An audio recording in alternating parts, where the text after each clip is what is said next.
For the first time, Americans today are not free to say what they think. If they say something deemed offensive or insensitive or, worst of all, hate speech, they may be in serious trouble. They may be punished for violating the unholy commandments of the 90s, commonly known as political correctness. But is political correctness a new phenomenon? We'll show you tonight that political correctness has been in the making for more than 8 decades. And it seems that a deteriorating society is exactly what political correctness strives for. But just what is political correctness? As you're about to see, political correctness is nothing less than a Marxist ideology. Marxism translated from economic into cultural terms in an effort going back not to the 1960s, but to World War I. Marxist theory had predicted that if war came to Europe, the working class in every European country would rise in revolt. But that theory proved wrong. When the First World War began in 1914, the workers' loyalty to their country proved stronger than their so-called class consciousness. They willingly put on their uniforms, French or German, Austrian or Russian or British, and marched off by the millions to fight each other.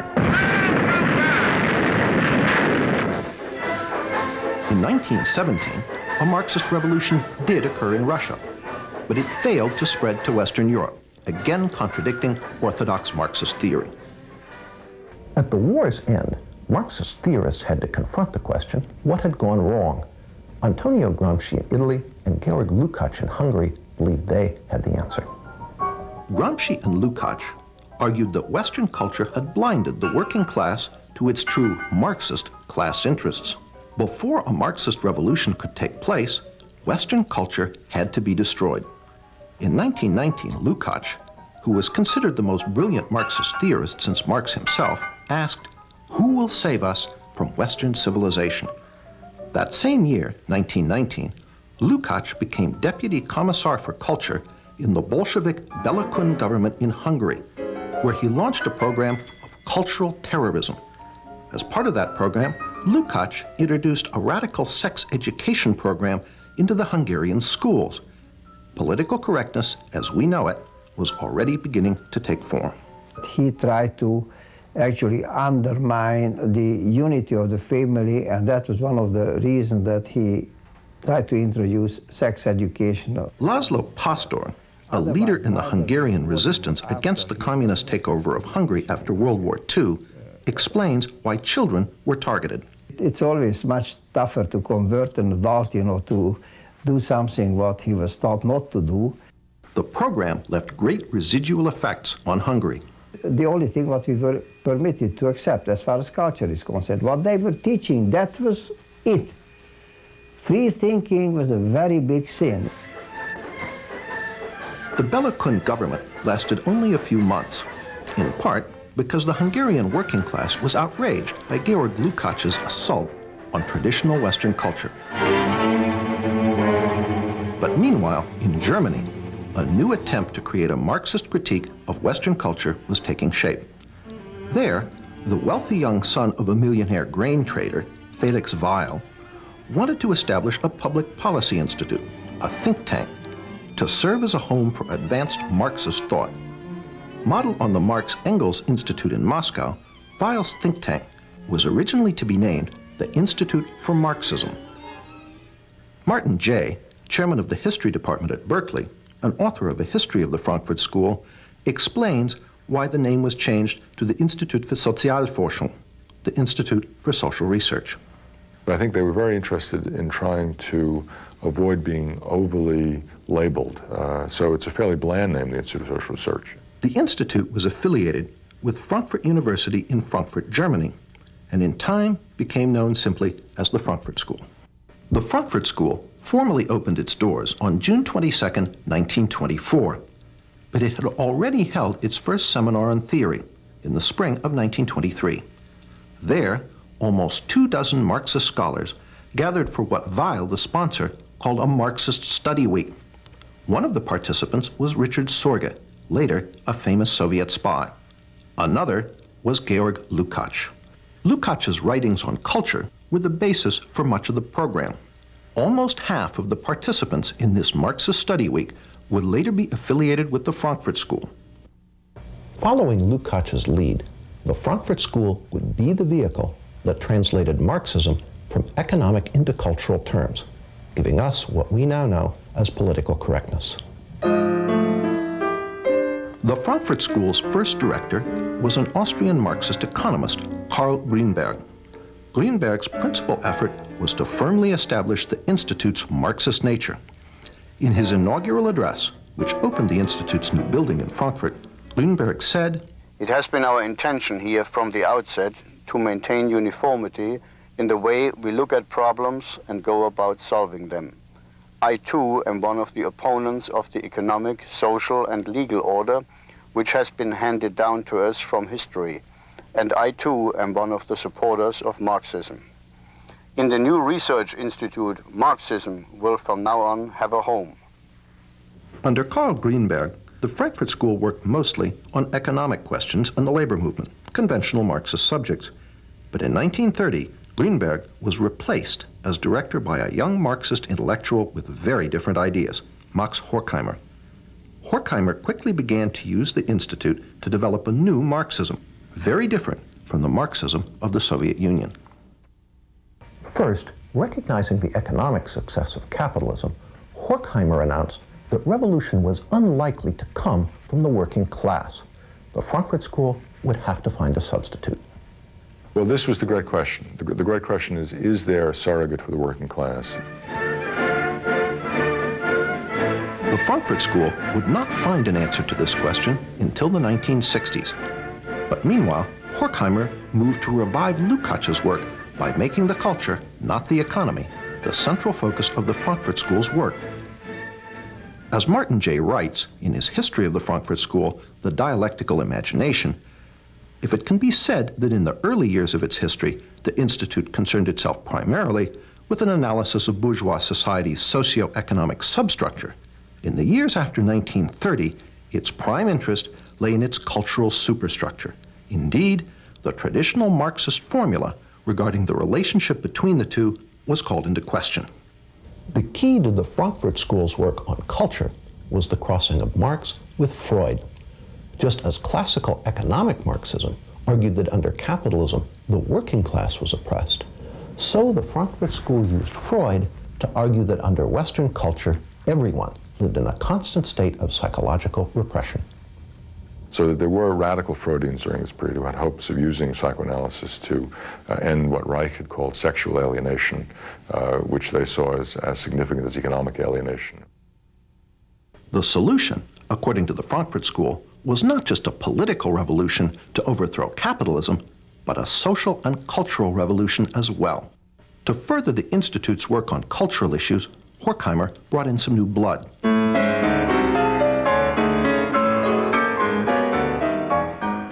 The new members included a sometime music critic, Theodor Adorno.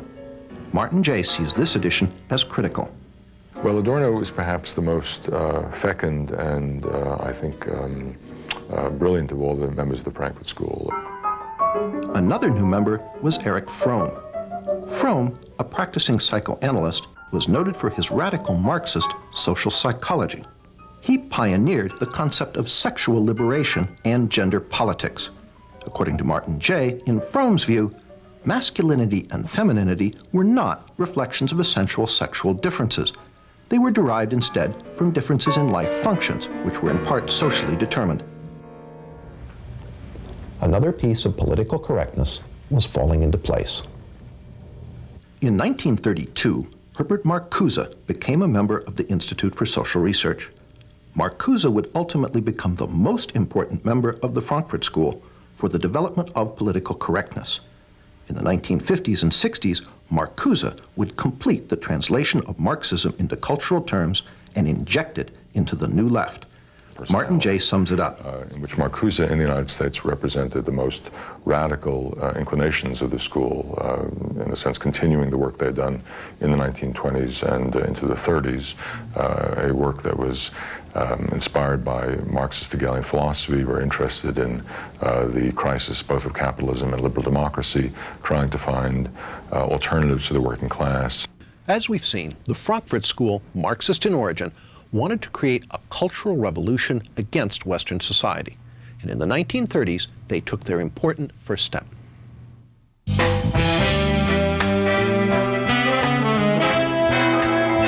the 1930s, the work of Horkheimer, Adorno, Fromm, and Marcuse issued in its first tangible product, critical theory.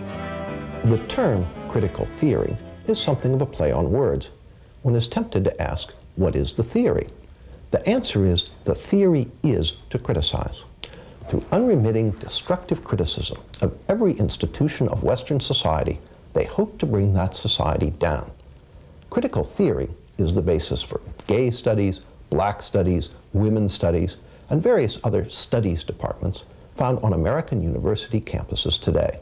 These departments are the home base of political correctness. David Horowitz was present at the birth of campus political correctness. Well, I was a radical in the 60s. I was a Marxist. You know, my buddies were people like Tom Hayden. I edited the largest magazine of the left at the time, Ramparts.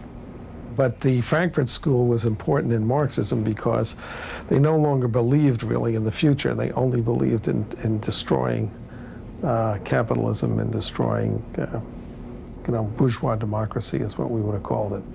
And if you look at today's campuses, that kind of nihilism is really the dominant theme. That is, attack America. The Frankfurt School was careful never to define what critical theory was for, only what it was against. Again, Martin Jay, the Frankfurt School's semi-official historian. Critical theory itself always felt reluctant about being put in the straitjacket of systematization and defied its reduction to a simple definition. Critical theory actually attempted to politicize logic itself. Horkheimer wrote, "Logic is not independent of content. That means an argument is logical if it helps destroy Western culture, illogical if it supports it." Such twisted thought lies at the heart of the political correctness now inculcated into American university students. When there's 1% of the campus is conservative and the other 9%, and the other 9% of the people who care are incredibly liberal, you're going to get something approaching a socialist state. But how did the work of a small group of German Marxist intellectuals come to America? Eine wahrhaftige Weltanschauungspartei sein. In 1933, when the Nazis came to power in Germany, the Institute for Social Research fled. It fled to New York City, where it was reestablished that same year with help from the president of Columbia University. Once in America, the Frankfurt School gradually shifted the focus of its work from destroying German society and culture to attacking the society and culture of its new place of refuge. Not only did they apply critical theory to American society, they added some new elements. One was the Institute's so-called Studies in Prejudice, which culminated in 1950 in Theodore Adorno's immensely influential book, The Authoritarian Personality. In it, Adorno argued that the American people possessed many fascist traits, and that anyone who supported traditional American culture was psychologically unbalanced. It is no accident that today, the politically correct are quick to label their opponents fascists and suggest that they need psychological treatment in the form of sensitivity training. People over profits! People over profits! The Frankfurt School even integrated political correctness' most fashionable cause, environmentalism, into their cultural Marxism, by way of Horkheimer and Adorno's book, Dialectic of Enlightenment. Well, they were very interested in what was called the domination of nature. Dialectic of Enlightenment in particular moved the emphasis away from economic domination to the species domination of the natural world, including, we might say, internal nature through psychoanalytic understanding of repression. So they were very keen on recognizing that we needed to have a more nurturant and a more, let's say, balanced relationship between humankind and the natural world. After World War II, Horkheimer and Adorno returned to Germany, where the Institute was reestablished at Frankfurt University. But not all the old members of the Institute returned. Fatefully, Herbert Marcuse remained in America, eventually becoming a professor at Brandeis and University of California, San Diego. Marcuse labored to finish the intellectual work begun by Horkheimer, Adorno, and Fromm in the 1930s. Marcuse, on the other hand, remained in the United States, and during the 50s and 60s developed some of their earlier ideas, merging Freud and Marx, interested in aesthetics and interested in cultural, let's say, tendencies towards what he would call negation, which were usable in a campaign to call into question what Antonio Gramsci would have called hegemony of capitalist bourgeois culture. And Marcuse became, of course, the so-called guru of the New Left. It was Marcuse who finally answered the question posed by Horkheimer in the early 30s. Who could substitute for the working class as an agent of revolution? So you had to find some new constituency, whether it was students or blacks or women or gays or whatever it was. And Marcuse had a fluid Marxism that fit into this. Martin Jay confirms the role of the Frankfurt School in creating the victim groups that constitute the politically correct coalition. But the working class wouldn't play the hegemonic role that traditional Marxism had expected from it. And so students, blacks, other minority groups, women, and so forth were, they hoped at least, able to come together. Yellow is the color of true love's. Of critical importance for the injection of the Frankfurt School's work into the student rebellion of the 1960s was Marcuse's revival of Fromm's notion of sexual liberation. Marcuse, however, was the main conduit of ideas. But Marcuse had written one important work in the 1950s called Eros and Civilization, a work which attempted to rub Freud against the grain and come out with a radical, even utopian reading of psychoanalysis. And that, combined with Norman O'Brown's Life Against Death, had a great impact on the counterculture and on emphasizing a libidinal element. Marcuse's Eros and Civilization condemned all restrictions on sexual behavior, calling instead for polymorphous perversity. Instead, it argues that at certain early developmental levels of the human psyche, there was a potential for sexual expression, sexual pleasure, which had not yet been organized into the restricted notions of heterosexual sexuality, and that these had some sort of capacity to be reinvigorated. Polymorphous perversity helped open the door to aspects of political correctness, such as gay liberation. This is his idea of what human society, a good human society, should be based on, was a certain kind of polymorphous perversity and narcissism, which by liberating non-procreative eros, was his term, we would find great enlightenment and great happiness. This was supposed to be the key to utopia. David Horowitz ties Eros and Civilization directly into the 60s rebellion he was part of. Marxism is a bankrupt creed and was bankrupt by the 50s or earlier. People understood it didn't work. There was no working class that was going to make a revolution. Capitalism, people were happy with capitalism, basically because it spread more money to more people than any other system in history. So they tried to find other sources of revolutionary energy. And one was the idea of sexual repression of the 60s. I mean, it was a way of, and people always think up complicated theories to, do what they want to do. People wanted to do a lot in the 60s, so Herbert Marcuse, gave them the intellectual justification for having a lot of sex with a lot of people, a lot of the time. That's what Eros and Civilization, that's the title of his famous book on it, is about. Marcuse is also the source of one of political correctness's most notable characteristics, its total intolerance for any viewpoint but its own. Marcuse argued that our free American society was actually a deception, that its true tolerance is somehow repressive, while he argued for something called liberating tolerance. And what he meant by that was liberating toleration or liberating tolerance meant intolerance from ideas and movements from the right and tolerance for any ideas from the left.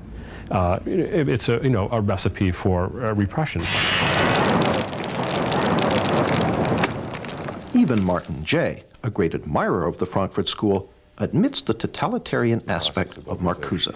Perhaps his most significant essay in terms of impact, the one we haven't even mentioned, an essay on repressive tolerance, written in the late 60s, which argued that because the tolerance of different beliefs produced no action at all, because every belief seemed to be equal to all others, and racist and neo-fascist and militarist beliefs were given equal weight to those that were pacifist and emancipatory. This led ultimately to the problems of political correctness and incorrectness in the 1980s.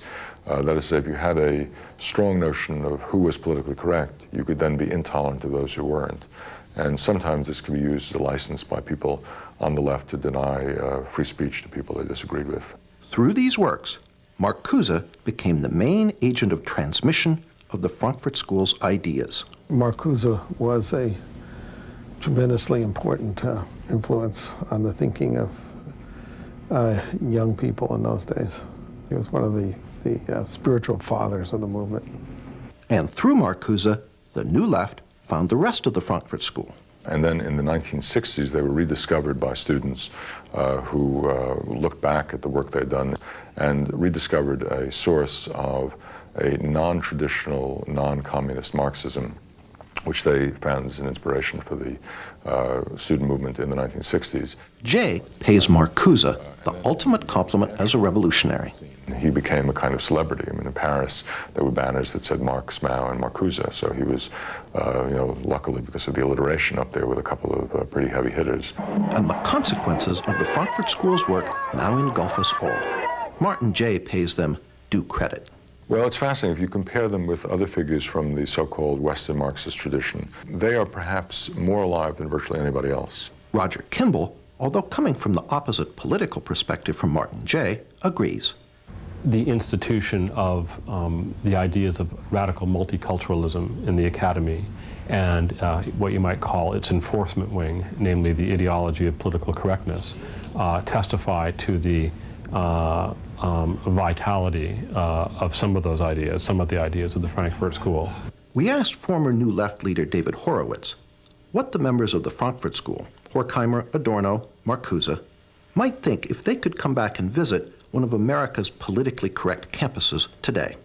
Well, I'm sure they would be thrilled because they would be, gods.